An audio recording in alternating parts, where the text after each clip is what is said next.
All right, so today we got our girl Blake Lively for this spiritual analysis. We're gonna look at the psychology, the astrology, the alchemy of this pretty famous public figure who has been in some controversy because of her lawsuit with Justin Baldini's. And let's get into it. So first we're doing the psychology, right? The mental aspect of this B-list celebrity, maybe A-list, not too sure. Perfectionist. Shouldn't really come to a surprise to anybody. She's very clearly perfectionist, the way that she cares herself. You can tell that she is very conscientious, very neurotic about the way that she comes off in the public sphere. Always clean cut, well dressed, prim and proper, hyper aware of how other people are perceiving her and how she's coming off. And she looks amazing, right? She's a very attractive human being. And with that, especially as a woman, comes a lot of pressure to look a certain way and to carry yourself a certain way because people have these super high expectations from you. And most likely linked to her father. We can get into that later. That goes into the astrology, just my guess. Manipulative.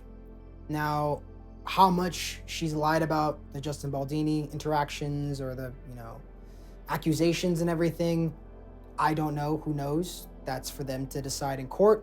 But there have been instances where she has been caught lying overtly about the things that have happened and unfolded between her and Justin. So also the way that she maneuvers Hollywood and also Ryan Reynolds and the way that they kind of have presented themselves behind the scenes, there's a manipulation. There's an understanding of how to twist perception and alter perception to support your own things, right? And to be fair, if you're a B-list, A-list actress or actor, celebrity in Hollywood, there's a level of manipulation that is required to get to that position of power.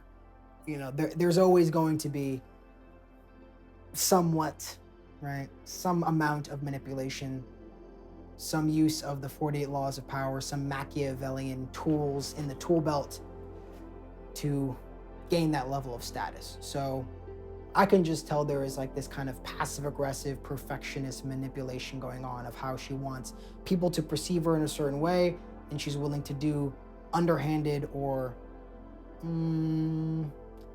concealed things to get that perception in the way that she wants it. Powerful intellect. She is very intelligent. This is clear in that she's able to maneuver the Hollywood machine so well. For being honest, objectively speaking, she's not the best actor or actress. She is not winning any Oscars, but she's gained a lot of success regardless of that, just by her simple fact of her ability to network, to understand the machine, to understand Hollywood and social dynamics and interaction and public perception. And so she's very intellectual, very intelligent. I think most people overlook that though, because she's so beautiful, so attractive on the surface, that it's easy to not see past that and just think that she's just an attractive human being who got lucky. But there's tons of attractive human beings. All you need to do is go on Instagram for 10 minutes and you will see some of the most beautiful people you've ever seen effortlessly. So we can't just chalk up success in the public sphere or in any area to attractiveness, because there are 99.99% of attractive people do not reach the level of success of Blake Lively or of A-list celebrities in general. So to go a little bit deeper into the karmic energetic sphere of Blake Lively, part of the reason why I can tell that it was the patriarchal figures in her life that kind of caused that pressure to be a perfectionist and to be perceived in a certain way. You got Venus debilitated in Virgo with the sun, so it's being starred by the sun. It's being delighted by Mercury, which is also exalted. So she's able to use her intelligence, her intellect, her mind, also her communication skills to overcome those low feelings of self-worth and insecurity, but they're still gonna be there. And you still have the sun, starving Venus, even though it's retrograde, so it's powerful, but she probably had a lot of pressure from the men around her. She was this beautiful woman They projected their own desires and perceptions onto her, and she felt this inherent need to play that role because of her insecurities and feelings of low self-worth. I'm insecure. These people think I'm of high status or exceptional, worthy of admiration and attention because of the way I look. So I'm going to play into that so I can feel worthy through my looks. But more importantly is the Ketu Rahu axis. Ketu is the area of the chart, the south node that we are most karmically comfortable, experienced based off our past life karmas and past life incarnations. It's in Capricorn in the 6th house. Rahu is with Mars in the 12th house, debilitated in Cancer. Yikes. Tough situation, actually. So Ketu is in Capricorn in the 6th house. So the 6th house is an Artha house. It's a material house of hard work, enemies, diseases, habits. So she's very conscientious of her health, of her daily habits. She is most comfortable when she's taking care of her body. Capricorn is also the material realm. It's also success. So she's hardworking. She's hyper conscientious of the way that she looks. She takes a lot of steps to maintain her material body. I'm sure she does a lot of self-care routines and beauty stuff and health stuff. Probably lives a holistic lifestyle. You know, she's a mom as well. So, you know, getting her body back into shape constantly after having, I think, a few kids, it's tough. And she's hyper aware of that. And she wants to look perfect. She wants her material space to be perfect. She wants to be perceived as perfect. Her husband, her kids, her style, her lifestyle, all the things associated with her in the material three-dimensional space, she wants people to see as exceptional and look perfect to the outside world. But that is at the expense of her emotional world, Cancer. So she is foregoing her emotional needs, her internal needs, to achieve this external success and push herself constantly, working harder and harder and harder, unable to take a 12th house vacation, surrender, let go, retreat, escape. And it's with Mars, which is our anger, our lust, our will. So that's kind of where that manipulation comes in. She's got a lot of repressed anger. Her will has been inhibited. She needs to develop her will in this incarnation because, again, Rahu is the area of our chart that's least developed. And Mars is our will, our strength. It's also debilitated in Cancer. So she's probably used to people doing things for her because of her looks, because of the material looks, the material aspect of her being. They see her and you have these men desiring to do these things for her, and so she kind of gets used to it. But unfortunately, that can make her feel low in self-worth, incapable, dependent. Lowers your confidence and self-esteem because you gain confidence and self-esteem through your actions and the products of those actions. But for her, you know, she just has to blink her eyes and look a certain guy's way and they're going to do something for her, which is unfortunate and a disservice to how intelligent she is and how hardworking she is. And she probably gets resentful of that people don't notice the hard work she does and think that it's only because of her looks. It's only because of the figure, the enigma that is Blake Lively, the high status figure that we all know and maybe some people love. So yeah, I mean, she's unwilling to take a break. Even when she's on vacation, I'm sure she's working. I mean, she's also a mom of like 3-4 kids. So even when you're on vacation as a mom, you're never on vacation. And she is just repressing her emotional needs. She's unwilling to cultivate and acknowledge the fact that she is an emotional being like the rest of us. She's a human being and she needs certain needs met. Now, what those needs are, it's for her to find out. She's going to have trouble knowing what those are because Rahu's there. Again, the least developed area of the chart. And then with Mars, there's going to be that anger and it's debilitated. So it's a tough journey. It probably feels almost impossible for her to let go and surrender. She probably always feels like she has to be working harder, maintaining her body, maintaining her physical reality, her success, her status, constantly feeling and overworking herself, feeling like she has all these adversaries and obstacles in the way, which is also represented by the 6th house of enemies, obstacles, challenges. So she's constantly finding challenges and obstacles and enemies she needs to face and overcome, constantly fighting and battling for survival, even though she has, at this point, no reason to battle and struggle for survival. So it's not an enviable position.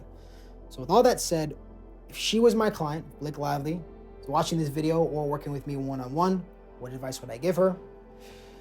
First, heal separation trauma. What I did mention is that she has a Saturn-Moon conjunction. That is really tough, especially for a woman, because it's the feminine aspect of our being. So, Moon also represents the mom. And then you also have Cancer, which is, Moon is the lord of Cancer. Rahu and Mars are there. So there was something going on with her mom. Maybe her mom wasn't there enough, wasn't strong enough.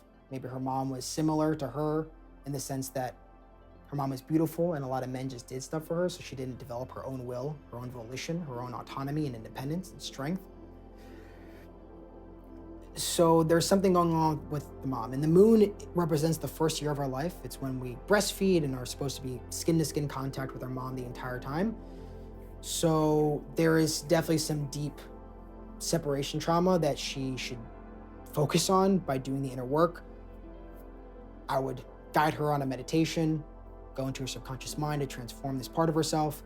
Also, she could use psilocybin mushrooms in the proper setting, environment, the proper guide, because there is really no better substance in the world, in my opinion, to heal your inner child than psilocybin. Just my 2 cents. So yeah, there's some separation trauma. There's something going on with her mom. That's why leading into healing in her mother, like I said, that Saturn-Moon conjunction in the 5th house is nasty. It's probably part of the reason why she feels this need to battle and fight.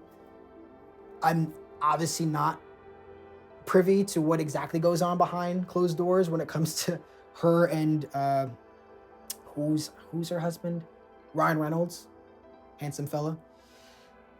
Oh man, I know he's going through it. I'm not saying he's perfect either. He has his own shit, and we also attract partners that have the same amount of trauma and lessons to be learned as ourselves, right? But yeah, she puts him through the ringer. I know for a fact he's struggling. So healing her inner mother is really important. Also, just being a mother itself will help heal her inner mother. Being the mom that her mom wasn't for her, in whatever ways that was, will kind of break that cycle. So I'm sure she works hard and supports her kids. She probably stressed out a lot and probably focuses on other people's needs and disregards her own. So she needs to take time for herself to heal her inner mother. Again, it's a different part of herself, so we'd go into subconscious mind and take some practical steps and learn from this part of herself, gain some wisdom and insights. Beautiful process. Strongly recommend for her. Maybe for you as well, if you have some of these planetary conjunctions or positions, or also you just know for a fact that you and your mom have not the best relationship. And then Women's Healing Retreat. Yeah, so she got Rahu in the 12th house, which is retreats, vacations, surrender, letting go. And Cancer, which is, a feminine sign. You also have Mars there. So I think going to like an anger integration retreat or like a womb healing retreat with a bunch of women to kind of step into her emotional side. Like she's very, hardworking and diligent and structured and materialistic in her perceptions, and the way that she feels safe in the world is in the material realm, but she needs to start feeling safer in her emotional realm and being okay with taking her foot off the gas for like a week, maybe even a month.